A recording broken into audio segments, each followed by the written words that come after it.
Hello and welcome to your astrological vibrations for Sunday, January 19th, 2025 by Gaia Blooming.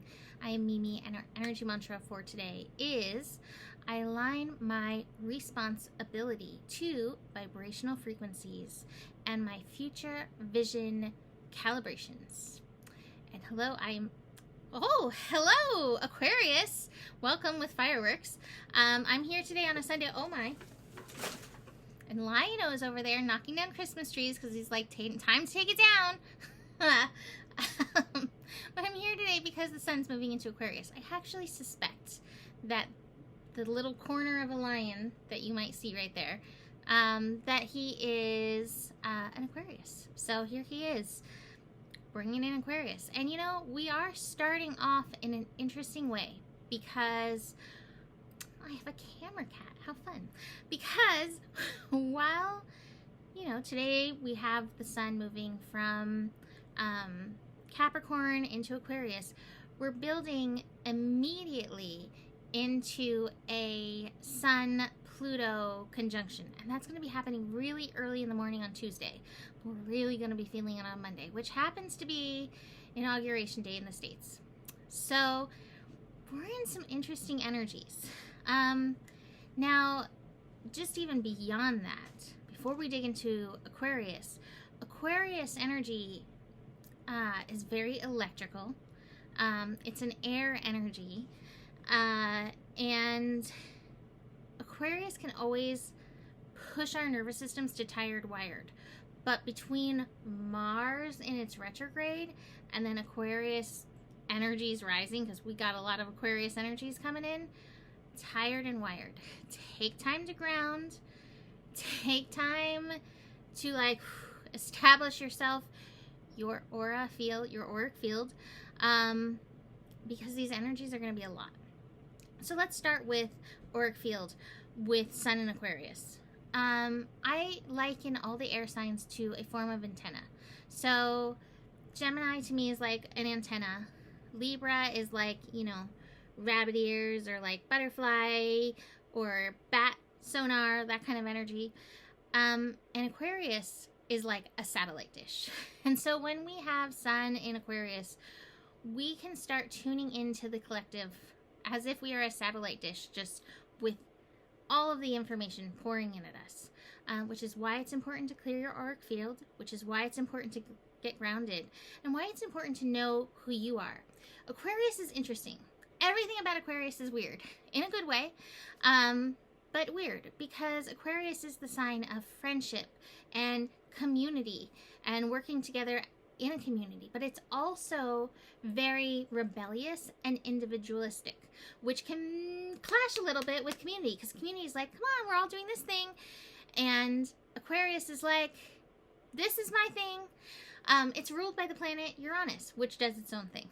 So I actually have planets and signs on my hoodie that I'm wearing. So anyway, Aquarius energy.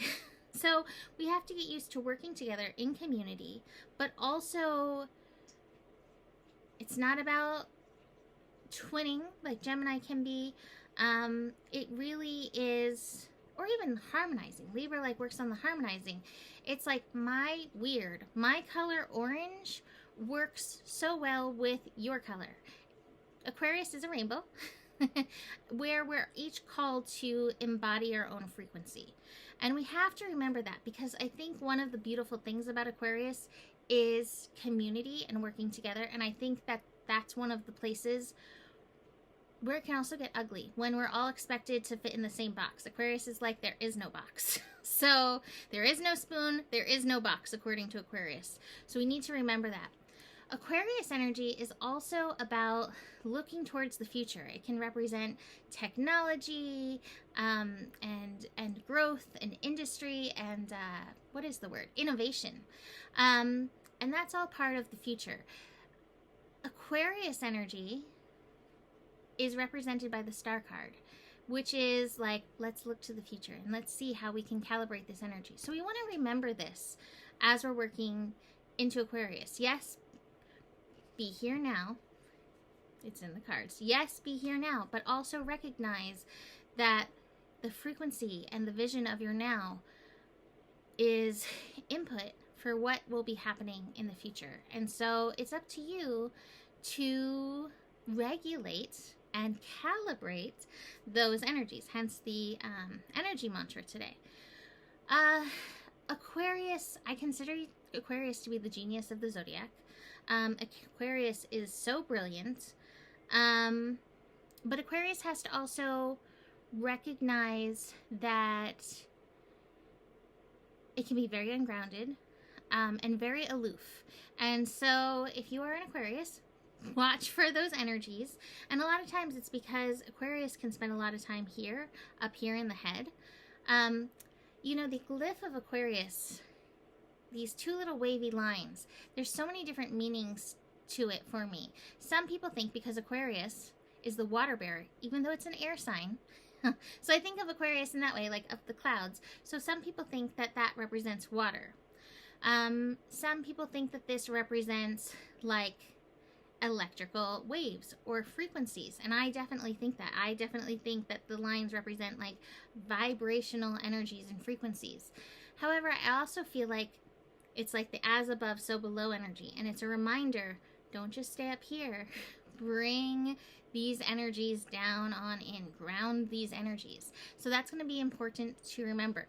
Now, Aquarius is going through a shift with Pluto moving through it for like the next, like 18 years? So Aquarius is going to be shifting how it shows up, and we're going to be shifting how we show up in the Aquarius energy. But hopefully we can embrace our individualistic selves as part of community, working together to bring about the full spectrum of colors, right? Now again, we're entering Aquarius in intensity because again, we're building into that Plutonic energy. Pluto is only at 1 degree. The sun enters at 0 degrees, right? So Aquarius may not feel like community and fun and togetherness, and you may feel vibrationally some of the intensity that's going on in the world.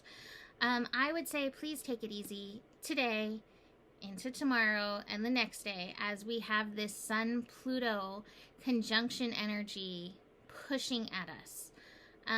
Don't tempt fate, but watch your own vibrational energy in this,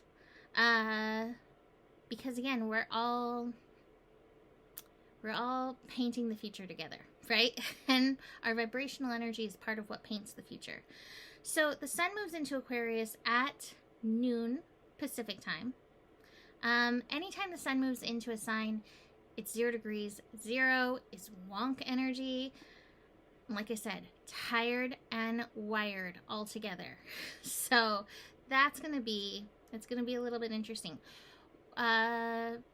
With the moon moving through Libra right now, we also have all air signs activated. So we have, it's a wide trine, but a grand trine in air happening. So again, our antennas are picking up a lot at this time, keeping yourself cleansed and being very aware of your consciousness and your mind, because air signs can be very mentally affected. And if you are feeling like an airhead, you are not alone. Because again, this energy can just unground you and be like, oh, what is happening? I don't even know. Before the shift happens, we do have Mercury and Venus in connection. So Venus still hanging out with Saturn. Venus in Pisces connecting to Mercury in Capricorn, which could double down on some shouldy energy. But the biggest should that you can honor right now is figuring out what your vibrational frequency feels like and what good vibrational frequencies feel like, and what like the ones you want to stay away from feel like as well. So you can like, again, calibrate, figure this out for yourself. I don't know. This was funny. Speaking of technology. So I know the word calibration in context, right? But I was like, what is the exact definition? So I asked Alexa what the definition of calibration was. And she's like, it's to calibrate something. I was like, that is helpful. Thank you. So, calibrate something. But again, this energy, you may feel some of that pressure, and recognize that vibration, and recognize, is that a you vibration or is that a society vibration that you're finding and falling your way into? I do like in the evening, Moon in Libra is connecting to Jupiter in Gemini. That's very harmonious. It's great for good conversations. Hopefully it's helping bring along some understanding, right, as we build to these interesting events happening. But I think there's only so much Moon and Jupiter can do when it's going to be Sun Pluto, right? But at least there's a little balancing that's happening, helping us find our inner harmony, helping us hopefully find our inner peace, and maybe even through some beautiful conversations and connections with others. So again, the cards are really interesting, right? Totality card and the intensity card. And I dropped intensity. So be here now. We're feeling the intensity. We're holding the space for understanding. But right in the middle, we have laziness and exhaustion. So again, it's like the tired and the wired. The wired is the intensity, but here it's like, and it's normal that you might feel a little exhausted. Beyond Mars retrograde, the sun shifting signs, be gentle with yourself. Take time to clear your energies. I'm not going to do a Rumi card today. I will be back to them tomorrow, but I feel like this is more about Aquarius, so we're just going to focus on that for today. That is it for today. You can book a reading. Email me, mimiclark@gmail.com. If I haven't gotten back to you, hold tight. Doing my best. But email me regardless. And the better it gets, the better it gets. Oh my. Wow. And there's the intensity over there. Can we get along, community? They said no. That's a wolf and a liger over there fighting for the spot. This is unfair because every spot that wolf takes, Lion-O is like, oh, that's a nice spot. I'd like to sit there too. So there's some sibling stuff happening, but he should just come back over here and pick up the Christmas tree mess he made. Anyway, the better it gets, the better it gets. There's more than enough love in the world for all of us. There's more than enough great spaces to sit in here for all of us. You have the power. Ooh, that's an important one as we have this Sun-Pluto conjunction. Remembering your personal power. Remember it. And power is not a bad thing. Even though some do not wield it with grace, awareness, or love. But you have the power, and trust in who you are, for you are the solution. We're still working on the North Node. Gonna try things out until it feels aligned. Namaste.